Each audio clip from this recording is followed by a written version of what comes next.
Hi everybody, I'm going to be talking about the conflict, the triangle of conflict, and how we have patterns within this triangle that we redo. It's like a cycle between people, and patterns that we can break.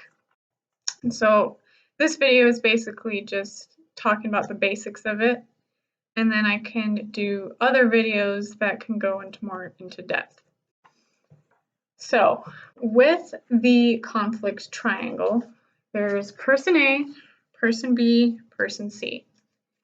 Now, let's make this triangle. So person A is the persecutor, the one who becomes the bully within this pattern. Person B is the one who is the victim of this pattern, who feels hopeless.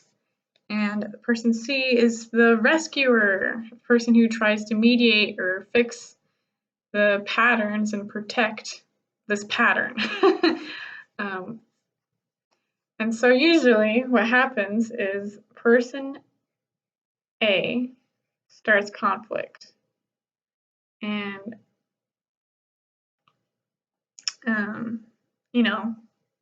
between person A and person B, they're having conflict with each other.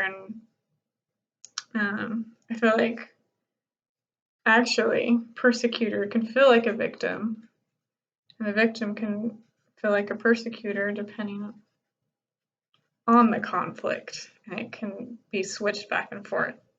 And then there's the rescuer who comes in and tries to protect the victim or protect the patterns within this to be able to fix it instead of them working it out together. And so what the rescuer ends up, the persecutor usually gets mad at the rescuer because you're taking sides.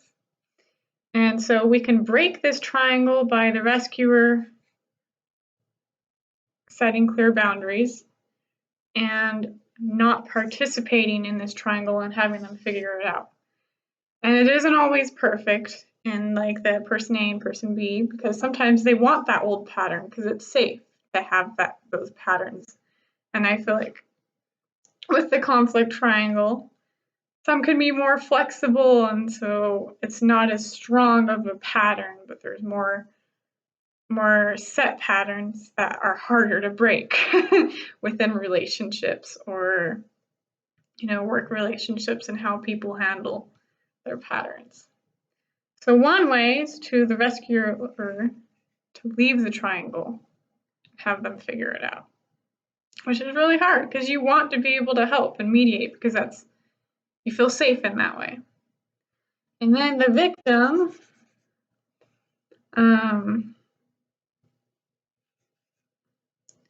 can take responsibility for their persecuting actions, and the persecutor to not fully put the blame on some one person or whatever with the conflict that's going on, to be able to make peace.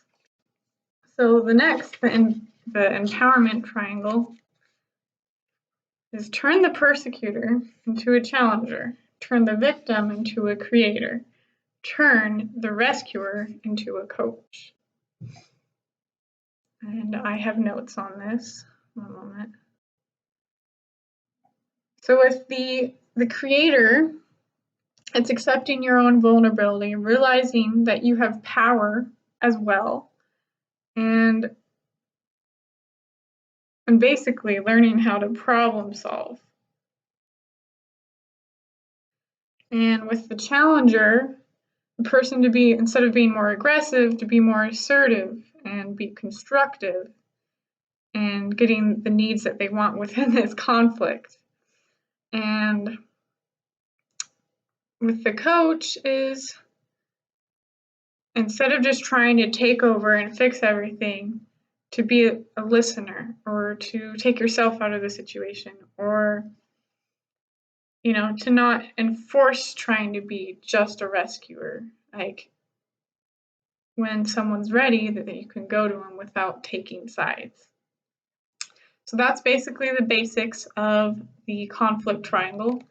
I feel like sometimes it's not a triangle, sometimes it's an octagon, but really what this is just me showing is how to understand and visualize patterns that we can make within relationships.